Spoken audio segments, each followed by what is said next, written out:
দেখো আমি এটা বলব না যে আমার জীবনটা আজকে খুব সুন্দর। কারণ আজও এটা খুব কঠিন জীবন।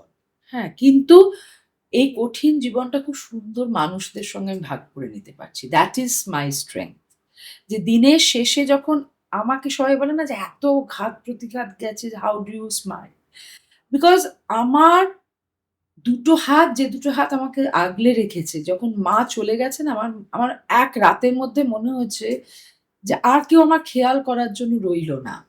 কিন্তু পরের দিন সকালে দেখলাম দুটো হাত মার থেকে বেশি আগলে রাখছে। যে ওই ভালোবাসাটাও এরা দুজনই দেয়। হ্যাঁ, একদিকে আমার মেয়ে, একদিকে শোভা।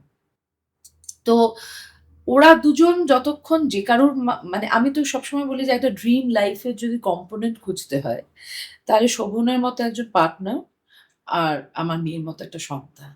এই দুটো থাকলে পরে না মানুষ খুব বেশি আর বাইরে কোনো চাহিদা নেই।